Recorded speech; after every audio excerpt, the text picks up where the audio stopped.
क्रिसमसको परिभाषालाई एउटा पृथ्वीमा रहेका मानिसहरूको लागि एउटा स्वर्गीय अनन्त अवसर हो। त्यही नै हो क्रिसमस।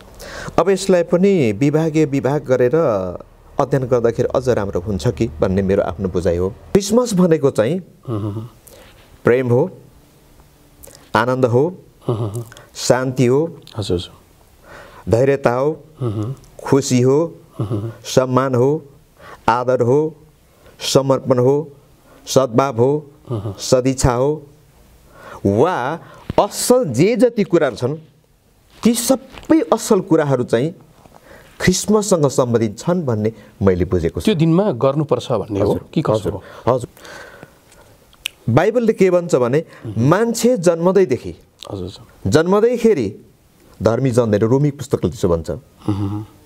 मान्छे जन्मदैखेरि धर्मी जन्मिँदैन। मान्छे रगतबाटै पापी हुन्छ। त्यसले गर्दाखेरि जति असल जति राम्रो जन्मे पनि ऊ पापी नै हुन्छ। मान्छे होस्, छोरा मान्छे होस्, धनी होस्, गरिब होस्, सबै मान्छेमा त्यो पापको फल खाएको कारणले गर्दाखेरि त्यो मान्छेमा सरेर आयो र सरेर आएको कारण जेनेटिक प्रब्लम। हजुर, एकदमै जेनेटिक हो। यो एकदमै वंशाणु हो। यो चाहिँ के र वंशहरुमा सर्दै आएको छ। मान्छे जतिसुकै म धर्मी छु भनेर भने पनि उसँग पाप छ, किनभने उसँग त्यही पापको रगत बगेर आएको छ, त्यही नै अभिल रूपमा जाँदैछ भन्ने कुरा हुन्छ। त्यसले गर्दा मान्छे जतिसुकै जेसुकै जस्तोसुकै राम्रो जन्मे पनि ऊ पापमा छ, उसको रगत पापमा छ। मेरो विचारमा नेपालमा मलाई लागेको करिब 3.25 करोड नेपालीहरूमा 18 लाखदेखि 25 लाख जति होला, त्योभन्दा बढी छ जस्तो मलाई लाग्दैन। तर हाम्रा अग्रजीहरूले कसैले 31 लाख, 30 लाख, 32 लाख पनि भनिरहेका छन्, कसैले 10 लाख मात्रै भनिरहेका छन्। तर मेरो विचारमा 10 लाख होइन। र त्यसको लागि एकिन सबै कुरो तथ्याङ्क चाहियो भनेर हामीले पनि कुरा उठाएको, यो मिक्लाजुङ गाउँपालिका क्रिस्चियन समाजले पनि उठाएको र त्यसको लागि अहिले जनगणना हुँदैछ। अब अहिले चाहिँ यथार्थ कुरा हामीलाई के अरे भन्दछ, अनि त्यही नै हुनेछ। 20 दिनसम्म उपवास बस्नुभयो भन्ने कुरा सुनेको छु। हजुर। त्यो कस्तो सम्भवतः कति मान्छे हाँस्छन् यो सुनेर, होइन? त्यतिखेर फिजिकल्ली यो पत्याउने कुरा पनि छैन। होइन, तपाईँले भन्नुभयो हाँसेको कुरा मैले त्यतिखेर सुनेको हो। हजुर। यो मैले बस्नु भएको चाहिँ हो कि नि? ठ्याक्कै एकदमै हो। कसरी मतलब फलफुल खाएर बस्नुभयो अथवा एक छाक खाएर बस्नुभयो अथवा केही खाएर बस्नुभयो? के छ त्यो 40 दिन भोकै त होइन होला पक्कै पनि? त्यो मैले के गरेँ भने म 40 दिन उपवास बस्न सक्छु भन्ने मसँग कति पनि हिम्मत थिएन। तर म एउटा तेह्रथुम जिल्लाको 5 पोखरी भन्ने ठाउँमा पुगेको थिएँ। आजभन्दा करिब निकै वर्ष अगाडिको कुरा हो। अब त्यतिखेर म पास्टर भर्खर अभिषेक भएको थिएँ। अनि त्यहाँ पुगेपछि एउटा आवाज आयो। अब आवाज आयो भन्दाखेरि मैले सुनाउँदाखेरि मलाई एकदमै भरोसाका साथ म भनिरहेको छु, नढाँटी। तर यो आवाज नसुन्ने र त्यसमा भरोसा नगर्ने चाहिँ ढाँटेको भनेर भन्नुन्। त्यसो भन्दाखेरि पनि म चित्त दुखाउने छैन, तर म सही कुरा चाहिँ सुनाउँछु।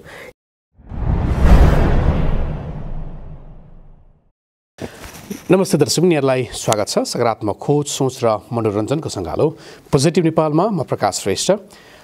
आज विशेष गरी म यहाँहरूलाई यो क्रिसमस अथवा विश्वभरि पुस 10 गते नेपालमा तर डिसेम्बर 25 क्रिसमस भनेर सेलिब्रेसन गरिन्छ, मनाउने गरिन्छ हर्षोल्लासका साथ। यसलाई विश्वास गर्ने मानिसहरू विशेष गरी अथवा क्रिस्चियनहरूले विशेष गरी यो उत्सवलाई अत्यन्तै बृहत्ताका साथ मनाउने गरिन्छ, जसको विषयमा आज हामी धर्मगुरुसँग अथवा पास्टरसँग अथवा रेभरेन्डसँग कुराकानी गर्न लागिरहेको छौँ।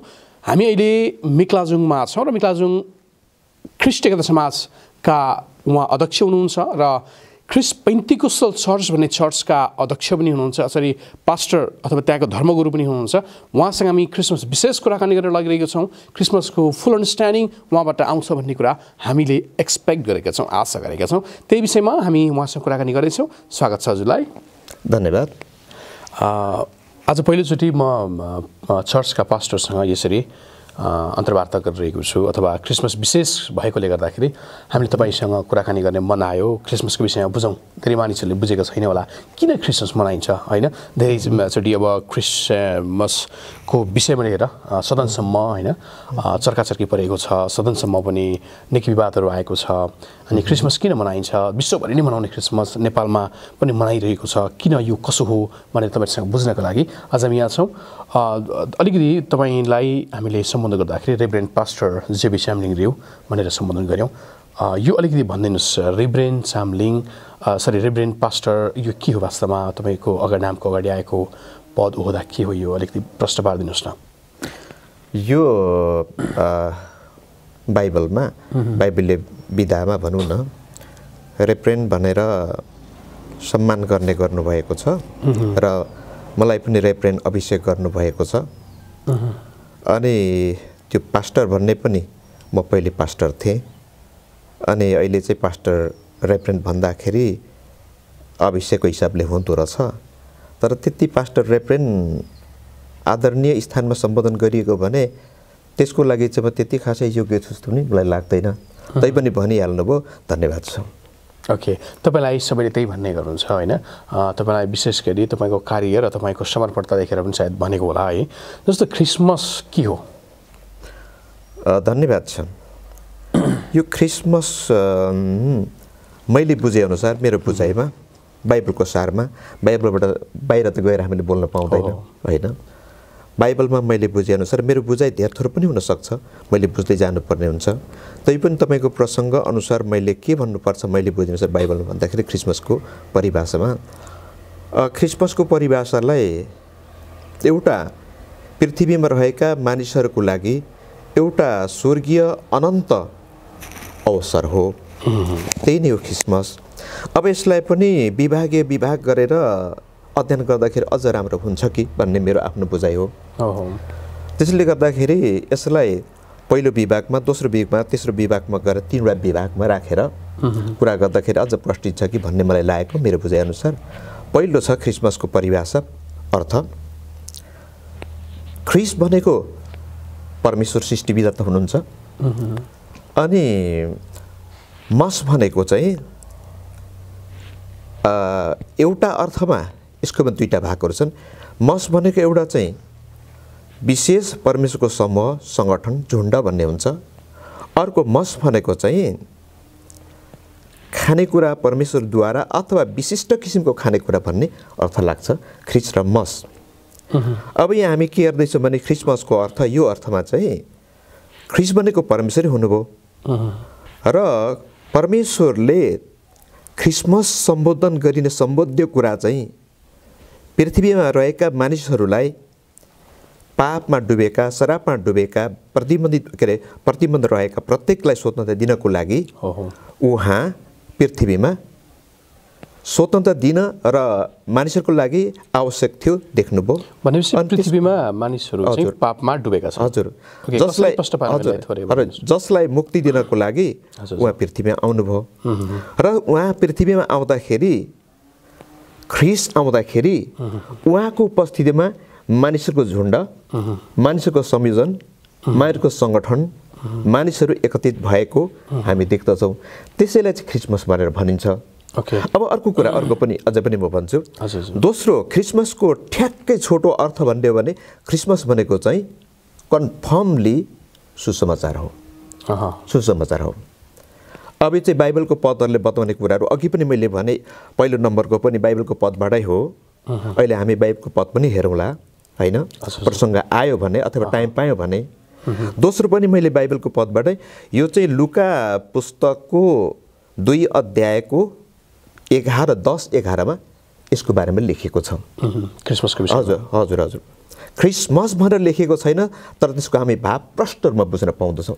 अब तेस्रो कुरा छ, क्रिसमस भनेको चाहिँ प्रेम हो, आनन्द हो, शान्ति हो, धैर्यता हो, खुसी हो, सम्मान हो, आदर हो, समर्पण हो, सद्भाव हो, सदिच्छा हो, वा असल जे जति कुराहरू छन् ती सबै असल कुराहरू चाहिँ ख्रिसमससँग सम्बन्धित छन् भन्ने मैले बुझेको छु। त्यो दिनमा गर्नुपर्छ भन्ने हो कि कसो हो? हजुर क्रिसमसको बेला चाहिँ ती दया प्रेमका कुराहरू गर्नुपर्छ भन्ने होइन, क्रिसमसको दिन होइन।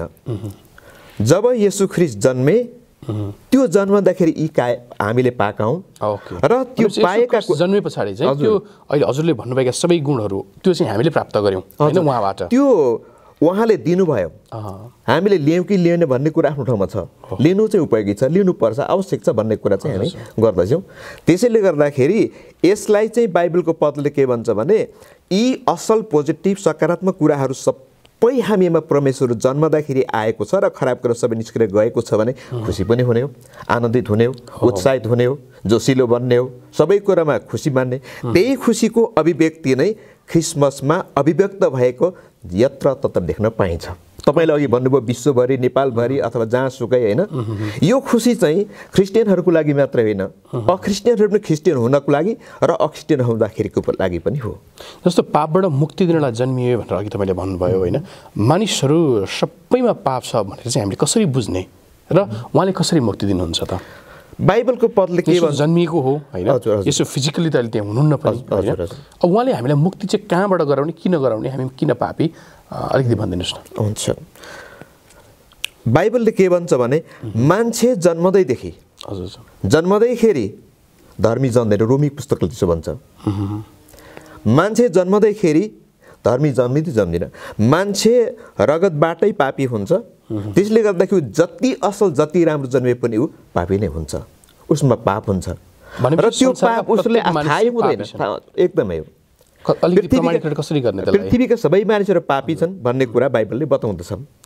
जो कि सुरुमा बाइबलको पुस्तकले के भन्छ भने मानिसहरू पापी बनाइएका होइन, धर्मी बनाइएका। धर्मी बनाइएका मान्छेहरूलाई परमेश्वरले एउटा आज्ञा दिनुभएको थियो। उत्पत्ति 2को 17 पदमा यो चिज तिमीले गर्नुहुन्छ, यो गर्नु हुँदैन, यो चिज तिमीले खानुहुन्छ, यो हुँदैन, यो फल एउटा फलको बोट देखाएर यो फल तिमीले खानु हुँदैन, यो खानु हुने छैन है भनेर आज्ञा दिनुभयो।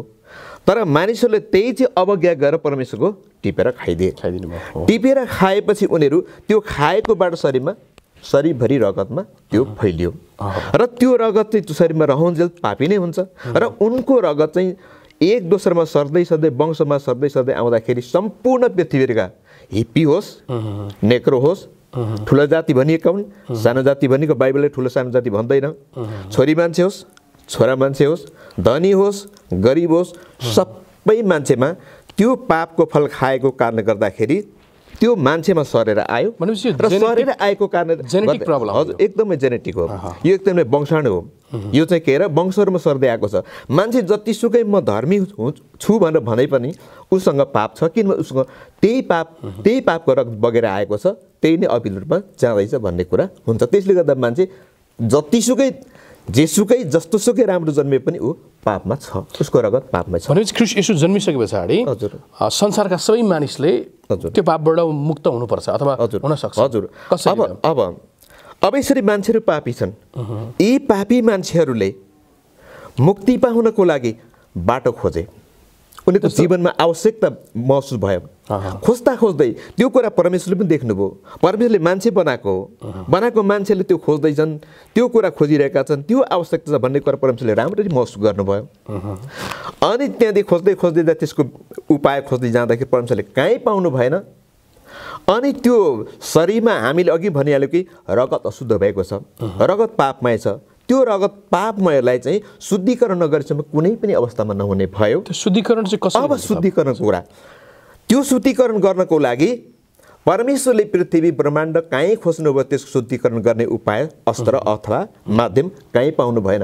अन्तिममा उहाँले देख्नुभयो कि त्यो पापलाई शुद्ध गर्नको लागि, त्यो पापको रगतलाई शुद्ध पार्नको लागि अब शुद्ध रगत चाहिन्छ। जसरी मानिसहरू रगतलाई शुद्ध गर्नु रगतै चाहियो। जसरी अहिले रगत बिग्रेका मानिसहरूलाई रगत दिएर के अरे उनलाई चाहिँ स्वस्थ बनाइन्छ होइन, त्यसरी रगत बिग्रेर अशुद्ध भएका पापमय भएका व्यक्तिहरूलाई शुद्धिकरण गर्नको लागि, शुद्ध बनाउनको लागि चाहिँ अब रगतले शुद्ध बनाउनु पर्यो। त्यो रगत चाहियो। त्यो रगत परमेश्वरसँग मात्रै थियो, कोहीसँग थिएन। त्यसो भएपछि परमेश्वरले अब ती आफ्ना सन्तानहरू भनिएकालाई माया गर्नुभयो र तिनलाई शुद्धिकरण गर्नको लागि उहाँ आफै मानिसहरूको बीचमा मानिस भएर मरियम भन्ने एकजना पवित्र स्त्रीको शरीरभित्र बाइबलले भन्छ पवित्र आत्माद्वारा गर्भधारण गराएर अनि मरियमबाट उहाँ जन्मनु भयो। त्यो व्यक्ति चाहिँ साँच्चै शुद्ध सिद्ध परमेश्वरको आत्माबाट जन्मेको हुनाले जो जन्मेका व्यक्ति येशू ख्रीष्ट हुन् र जो येशू ख्रीष्टले अशुद्ध भएका ती सबै मानिसहरूको रगतलाई शुद्धै गर्नको लागि उहाँ आउनुभयो र उहाँले आएर बढेर करिब साढे 30 वर्षको 32 वर्षको 33 वर्षको अन्तरालमा उहाँ जवान हुँदाखेरि उहाँ बलिदान हुनुभयो। त्यो बलिदानले यतापट्टि अशुद्ध भएका रगतहरू शुद्धिकरण गर्ने बाटो मात्र खोल्यो। बाटो मात्र शुद्धिकरण भएकै छैन, बाटो मात्र खोल्यो। अब बाटो खोलेपछि मानिसहरूले परमेश्वरको अवज्ञा यति ठुलो गरे कि त्यो रगतलाई मान्छेको शरीरमा शुद्धै भएन अझै पनि। तर के चाहिँ भयो भने मान्छेको आत्मा चाहिँ शुद्ध भयो। अब त्यो जो बलिदान हुने भएर गए र च्यानमा गाडिए र बौरी उठे तिनलाई चाहिँ विश्वास गर्ने वा प्रभु येशूलाई विश्वास गर्नेहरूको चाहिँ रगत र मासु यति ठुलो मान्छेले पाप गरे कि अझ पनि शुद्ध भएन। तर त्यो रगत र मासु छाडिकन त्यो रगत र मासुमा बस्ने जुन आत्मा हो व्यक्ति हो त्यो चाहिँ शुद्ध हुने भयो र प्रभु येशूलाई ग्रहण गर्दाखेरि शुद्ध हुने भयो। र त्यही येशूलाई ग्रहण गर्नु हजुर त्यही सबै मान्छेले येशू पनि अलिकति मलाई लाग्छ भन्छ नि त्यो के हो अलिकति भन्छु। तिनै येशू जन्मेका हुन् क्रिसमसको सम्बोधनमा विशेष गरेर र ती येशूलाई विश्वास गर्नेहरू सबै अब आत्मिक रूपमा शुद्ध भएर स्वर्ग जान पाउने पनि भए। त्यसैले यो चाहिँ खुसियालीको दिन पनि हो, आनन्दको दिन पनि हो पृथ्वीका सबै मान्छेहरूको। लुका 10:11-12 के भनिन्छ भने सारा जातिहरूको लागि सबै जातिहरूको लागि भनेर भनिएको छ। त्यसले गर्दाखेरि यो क्रिसमस चाहिँ त्यो येशूको जन्मसँग यसरी शुद्धिकरणका जोडिएको र त्यो चाहिँ हौसलाको दिन, खुसीको दिन, प्रेमको दिन, आनन्दको दिन भनेर हाम्रो बाइबलले हामीलाई बताउँदछ। ओके, जस्तो अलिकति क्रिसमसमा तपाईँहरू विशेष गरी के गर्नुहुन्छ? उनीहरूको लागि ताराहरू राख्नुहुन्छ होइन? चर्चहरूमा घरहरूमा ताराहरू राखिन्छ अनि हामी राख्छौँ। अनि जस्तो तपाईँको अलिकति बुझाइदिनुहोस्, ताराहरू त्यस पछाडि बत्तीहरू बाल्ने कुराहरू हुन्छ, केक काट्ने कुराहरू हुन्छ होइन, मिठा मसिना खाने कुरा, विशेष गरी के चाहिँ गर्नै पर्छ क्रिसमसमा? मैले बुझेअनुसार ती गर्नु राम्रा कुरा हुन्। क्रिसमस ट्री सजाउनु राम्रो कुरा हो, लत्ता कपडा राम्रो कुरा हो, केक काट्नु पनि राम्रो कुरा हो। सबै असल एक दोस्रोमा माया प्रेम लगायतका सौहार्दपूर्ण रूपमा कुनै पनि सबै सङ्गठित भएर बस्नु राम्रो कुरा हो। त्यो पर्वको रूपमा मान्नु राम्रो कुरा हो। तर क्रिसमस चाहिँ त्यति मात्र होइन, त्यो नगर्दा पनि क्रिसमस हुन्छ मेरो विचारमा। कसरी? क्रिसमसमा चाहिँ के हो भने विशेष गरेर क्रिसमसले के भन्छ भने प्रभु येशू जन्मिनु भएपछि मुक्ति आएको छ, स्वतन्त्रता आएको छ, आनन्द आएको छ, शान्ति आएको छ। तिनैको प्रतीक हो त्यहाँनिर तपाईँले भन्नुभएको चाडपर्व जुन तपाईँले भन्नुभयो। त्यो चाडपर्वका कुराहरू, ती राम्रा कुराहरू अथवा केकका कुराहरू भनेर भन्नुभयो, ती हुन्। तर त्योभन्दा मुख्य कुरा चाहिँ हामीले मुक्ति पायौँ, हामीले स्वतन्त्रता पायौँ, हामीले त्यसभित्र अनन्त जीवन पायौँ, हामीले त्यो सुसमाचारको अधिकार पायौँ र त्यसले हामी शुद्ध गर्यौँ र हामी चाहिँ जहिले तैले खुसी आनन्दित छौँ भन्ने चाहिँ हो। त्यो नगर्दा पनि हुन्छ, गर्नु राम्रो हो। तर क्रिसमस चाहिँ त्यति मात्र होइन। क्रिसमस भनेको चाहिँ विशेष गरेर उद्धार मुक्ति र जीवन नै क्रिसमस हो। किन प्रभु येशू जन्मेपछि मात्रै उद्धार मुक्ति र जीवन आयो। अब मत्ती पुस्तक यसपालि जस्तो कसरी मनाउनु भयो क्रिसमस चाहिँ? होइन, तपाईँले भन्नुभयो जस्तै हामीले मनाएको हो। तपाईँले जे भन्नुभयो, अब के अरे केक पनि काटेकै हो, लत्ता कपडा राम्रो लगाएकै हो, अनि सबै सङ्गठित पनि भएकै हो, मिठो मसिनो बनाएर खाएकै हो। यी सबै राम्रै हुन्। तर यति मात्र क्रिसमस होइन। क्रिसमसले के भन्छ भने प्रभु येशू ख्रीष्ट प्रतिको सद्भाव, सदिच्छा र विश्वास हाम्रो हृदयभित्र छैन भने त्यो चाहिँ व्यर्थ हुन्छ। अनौपचारिक क्रिसमस, औपचारिक क्रिसमस देखावटी मात्रै हो। तर हामीले क्रिसमस मान्ने भन्ने कुरा त मुख्य त यो हो कि प्रभु येशू जिउँदो हुनुहुन्छ र जिउँदो प्रभु येशूलाई विश्वास गर्दाखेरि हामी बाँचिन्छ र त्यो बाँचिने गरेको ठाउँ चाहिँ उहाँले जन्म लिँदाखेरि लिएर आउनुभयो र कल्भरी क्रुसमा प्रमाणित गर्नुभयो। येशूको मृत्यु 33.5 वर्षको उमेरमा भएको भन्ने बाइबलमा छ हैन त। येशूको त मृत्यु भइसक्यो होइन, अझै पनि बर्थडे भनेर तपाईँ जन्मदिन भनेर मनाउनुहुन्छ अनि अहिले तपाईँ भन्नुहुन्छ येशूको जिउँदो हुनुहुन्छ, कसरी प्रमाणित गर्नुहुन्छ? येशूको जिउँदो चाहिँ कसरी हुनुहुन्छ? बाइबलले के भन्छ भने बाइबलले यसो भन्दछ, योना पुस्तक, मत्ती पुस्तक, लुका सुसमाचारका 4 पुस्तकहरू प्रष्ट रूपमा बाइबलमा भन्छ प्रभु येशू मारिएको मान्छेको बीचमा जो मर्नुभयो तर उहाँलाई गाडेपछि, च्यानमा गाडेपछि 3 दिन 3 रात च्यानभित्र बस्नुभयो। त्यहाँदेखि त्यो च्यानले पनि थामेन। उहाँमा शक्ति थियो, उहाँ स्वतन्त्रता थियो अनि उहाँ बौरी उठ्नुभयो र बौरी उठ्नु भएपछि आफ्ना चेलाहरूसँग फेरि पृथ्वीमा केही दिन बसेर अनि त्यहाँदेखि उहाँ अनन्तको स्वर्गतिर उठेर जानुभयो। मृत्यु भइसकेपछि फेरि उहाँ जीवित पुनरुत्थान हुनुभयो, पुनरुत्थान हुनुभएको छ र तिनै पुनरुत्थान भएका परमेश्वर येशू ख्रीष्टले हामीले पछ्यायौँ भने हाम्रो पनि मरण हुँदैन, हामी पनि व्यक्ति मर्दैनौँ, हाम्रो शरीर मात्रै मर्छ, हाम्रो रगत मर्छ, हाम्रो घर ढल्छ, तर घरमा बस्ने हामी मालिक चाहिँ मर्दैनौँ, हामी चाहिँ आवश्यकता नमर्न भनेर हामी। यति मिठो यति राम्रो कुरा छ होइन। नेपालीहरूमा कति % छन् अहिले क्रिस्चियनहरू? नेपालमा क्रिस्चियनहरूको पर्सेन्ट मेरो विचारमा नेपालमा मलाई लागेको करिब 3.25 करोड नेपालीहरूमा 18 लाखदेखि 25 लाख जति होला, त्योभन्दा बढी छ जस्तो मलाई लाग्दैन। तर हाम्रा अग्रजीहरूले कसैले 31 लाख, 30 लाख, 32 लाख पनि भनिरहेका छन्, कसैले 10 लाख मात्रै भनिरहेका छन्, तर मेरो विचारमा 10 लाख होइन। र त्यसको लागि एकिन सबै कुरो तथ्याङ्क चाहियो भनेर हामीले पनि कुरा उठाएको, यो मिग्लाजुङ गाउँपालिका क्रिस्चियन समाजले पनि उठाएको र त्यसको लागि अहिले जनगणना हुँदैछ। अब अहिले चाहिँ यथार्थ कुरा हामीलाई के अरे भन्दछ अनि त्यही नै हुनेछ। ओके, जस्तो यतिका धेरै नेपालीहरू छन् होइन, यो यति राम्रो कुरा रहेछ होइन, उहाँहरू सबैले चाहिँ किन अथवा सबै किन क्रिस्चियन नभएको होला? एउटा के पुगेको छैन क्रिस्चियनिटीमा? एउटा त हामी क्रिस्चियनले काम गर्न सकेका छैनौँ, हामीले जे कुरा असल पाएका छौँ त्यो कुरा राम्रो बाँड्न सकेका छैनौँ, हामीले मेहनत गर्दैछौँ। भनेपछि क्रिस्चियनहरूको कमजोरी हो? हजुर, हाम्रो कमजोरी छ। दोस्रो कुरा, मानिसहरूलाई अहिलेको भौतिक विज्ञानले, भौतिक उन्नतिले, विज्ञान र प्रविधिले अलिकति मोडेको छ। विज्ञान र प्रविधिको प्रभावमा व्यक्तिको जीवन परेर त्यस्ता प्रकारका आध्यात्मिक कुराले चासो गर्दैन, चासो नगरेपछि आध्यात्मिक कुरा हो। तपाईँ विज्ञानको शिक्षक हुनुहुन्छ होइन, तपाईँले आफ्नो स्कुलमा पढाउनु भएको थियो विज्ञान होइन, त्यो मलाई याद छ। तपाईँ आफै पनि विज्ञान पढाउने व्यक्ति हुनुहुन्छ, कसरी तपाईँले चाहिँ पढाउनु भयो? विज्ञानको कुरा अहिले गरिरहनु भएको छ होइन, तपाईँ आध्यात्मिक कुरा अहिले आध्यात्मिक गुरु हुनुभएको छ, त्यसलाई कसरी तपाईँले हेर्नुहुन्छ त?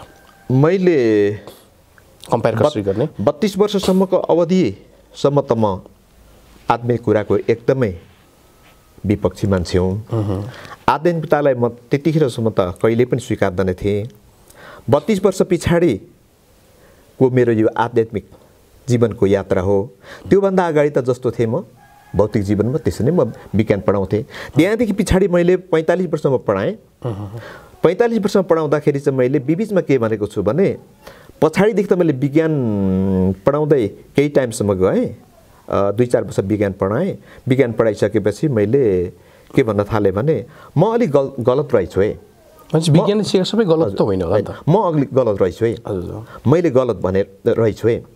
विज्ञानले भनेका कुरा र विज्ञानले सिकाउँछ, जति जानेको त्यो ठिकै छ, तर विज्ञानप्रति लागेर यतापट्टि आध्यात्मिक कुराहरू, आत्मिक कुराहरूलाई पनि मैले त्यतिखेर अस्वीकार गरेर तिमीहरूलाई मैले पढाएको थिएँ विद्यार्थी हो, त्यो चाहिँ अलिक गलत रहेछ। अब हामीले सोचिनुपर्छ, समाज आध्यात्मिक चिन्तन पनि गर्नुपर्छ भन्ने भयो। हजुर हजुर, म सचिँदैछु।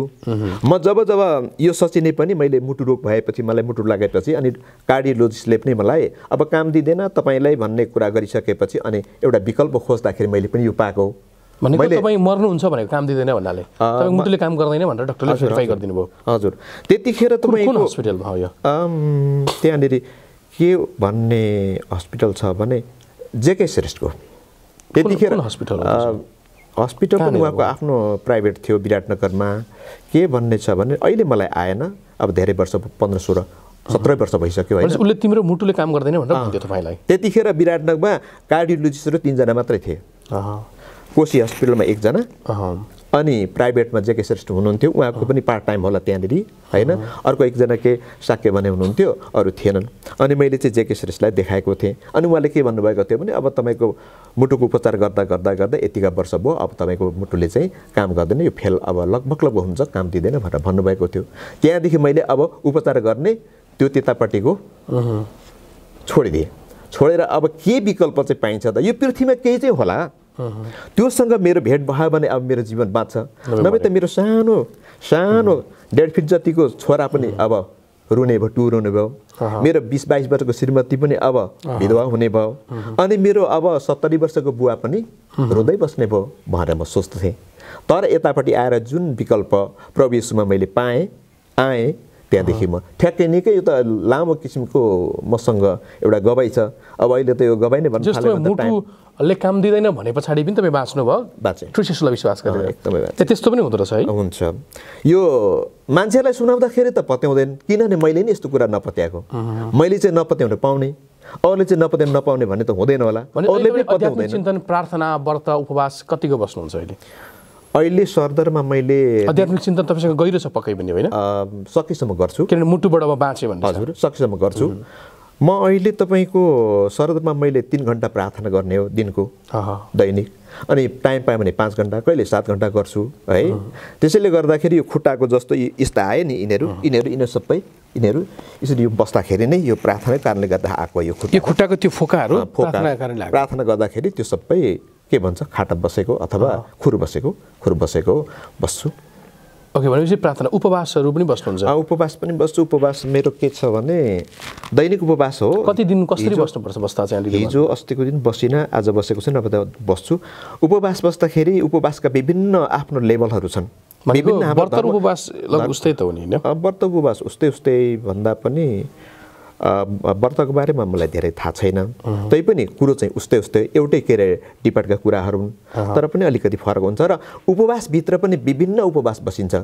पानी खाएर बस्ने उपवास, पानी नखाएर बस्ने उपवास। कसरी बस्नुहुन्छ प्रायः? मैले दैनिक उपवास बस्दाखेरि पानी नपिएर बस्ने हो। करिब म 10 घन्टा बस्छु। जस्तो तपाईँको विषयमा सुन्दाखेरि तपाईँले 40 दिनसम्म उपवास बस्नुभयो भन्ने कुरा सुनेको। हजुर। त्यो कस्तो सम्भवतः कति मान्छे हाँस्छन् यो सुनेर होइन? त्यतिखेर फिजिकल्ली यो पत्याउने कुरा पनि छैन होइन। तपाईँले भन्नुभयो हाँसेको कुरा मैले त्यतिखेर सुनेको हो। हजुर, यो मैले बस्नु भएको चाहिँ हो कि ठ्याक्कै? एकदमै हो। कसरी मतलब फलफुल खाएर बस्नुभयो अथवा एक छाक खाएर बस्नुभयो अथवा केही खाएर बस्नुभयो? के छ त्यो 40 दिन भोकै त होइन होला पक्कै पनि? त्यो मैले के गरेँ भने म 40 दिन उपवास बस्न सक्छु भन्ने मसँग कति पनि हिम्मत थिएन। तर म एउटा तेह्रथुम जिल्लाको 5 पोखरी भन्ने ठाउँमा पुगेको थिएँ। आजभन्दा करिब निकै वर्ष अगाडिको कुरा हो। अब त्यतिखेर म पास्टर भर्खर अभिषेक भएको थिएँ। अनि त्यहाँ पुगेपछि एउटा आवाज आयो। अब आवाज आयो भन्दाखेरि मैले सुनाउँदाखेरि मलाई एकदमै भरोसाका साथ म भनिरहेको छु, नढाँटी। तर यो आवाज नसुन्ने र त्यसमा भरोसा नगर्ने चाहिँ ढाँटेको भनेर भन्नुन्। त्यसो भन्दाखेरि पनि म चित्त दुखाउने छैन, तर म सही कुरा चाहिँ सुनाउँछु।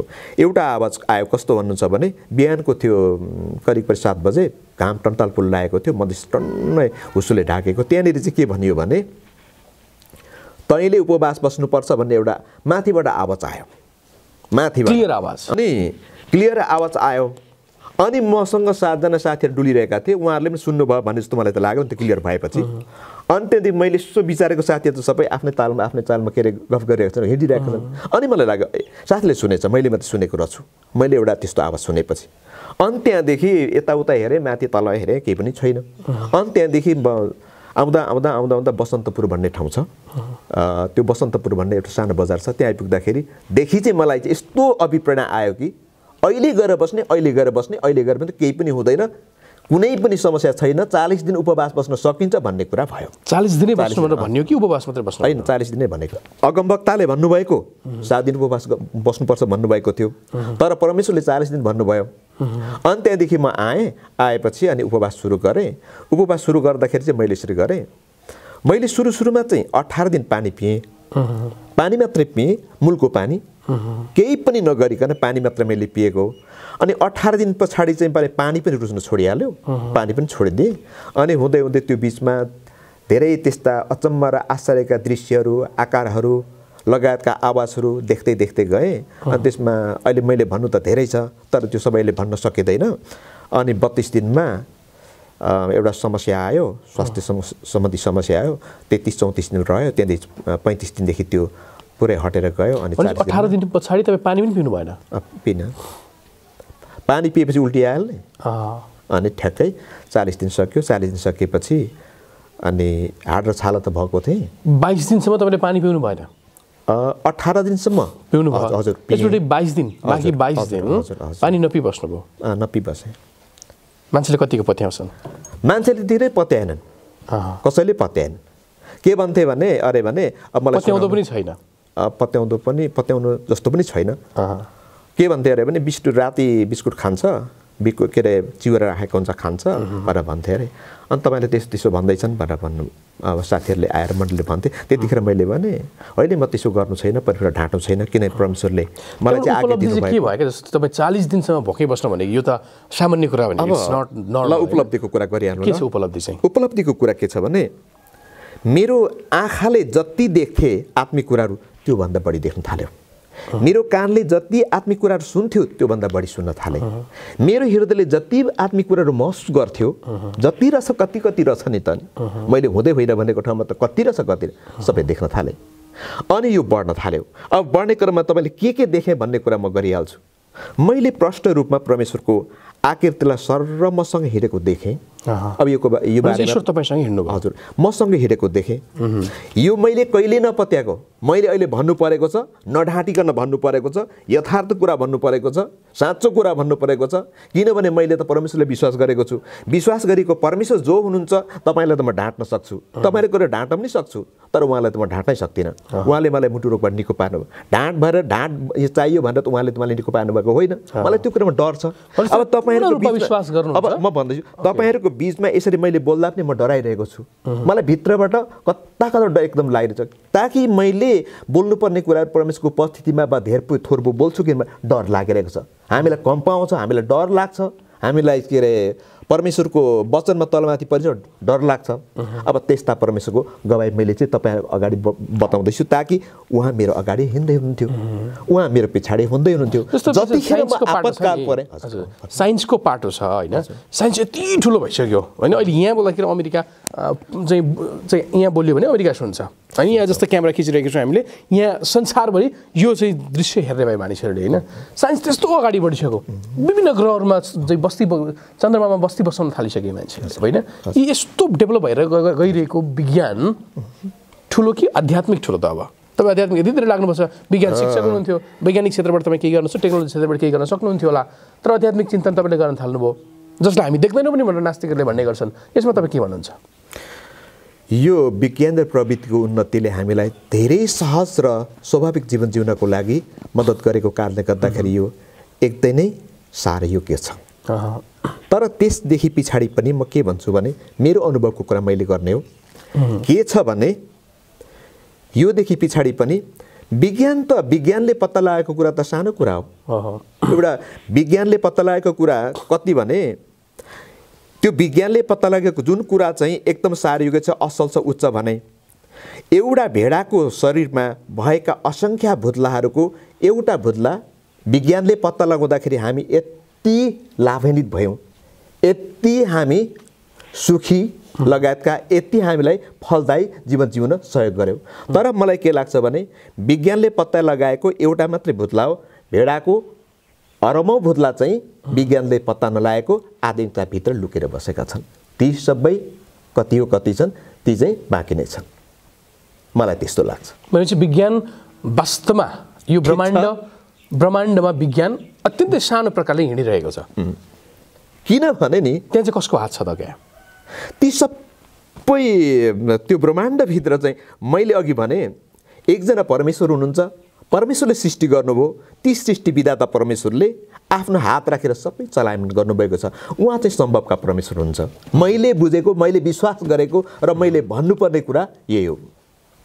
भनेपछि तपाईँ एकदमै अब ईश्वरलाई अथवा येशू ख्रीष्टलाई अथवा परमेश्वरलाई एकदमै धेरै मैले अघि पनि भने तपाईहरुलाई ढाँट्न सक्छु किन तपाईले मलाई चिन्नु नै हुन्न मैले केमा ढाँटेको यथार्थ कुरा केमा बोलेको तपाईलाई थाहै हुँदैन अब नेपालमा तर परमेश्वरले तपाईलाई चिन्नुहुन्छ र मलाई चिन्नु नै परमेश्वरलाई साक्षी राखेर तपाईहरु गएर बोल्दाखेरि मलाई अहिले डर पनि भइरहेको छ र उहाँको भर पनि भइरहेको छ र ती परमेश्वरलाई म सारै नै जस्तो नेपालमा त विभिन्न व्यक्तिहरूले हैन यो एकदमै विदेशबाट आयो के आयो पैसा कमाउने बाटो आयो के आयो भनेर विभिन्न मान्छेहरूले तपाईलाई आरोप पनि लगाउँछन् क्रिस्चियनहरूलाई हैन क्रिस्चियनहरूलाई सारा समुदाय हामीलाई सबैले आरोप पनि लगाउने गर्छन् हैन अनि संविधानले पनि वास्तवमा न्याय दिएको छैन कि क्रिस्चियनहरूलाई अलिकति अल्पमत भनेर चाहिँ हेपेको छ कि भन्ने कुरा पनि आइरहेको छ क्रिस्चियन लिडर्सहरूले तपाईकै लिडर्सहरूले क्रिस्चियन समुदायको लिडर्सले उठाइरहनु भएको छ हैन यो विषयमा तपाईँ के भन्नुहुन्छ यो विदेशबाट आएको विदेशतिर निस्केर जाने भन्ने कुराहरू चाहिँ नजान्नेले जान्ने कुरा होइन उहाँहरू जे जान्नुहुन्छ त्यही मात्रै भन्नुहुन्छ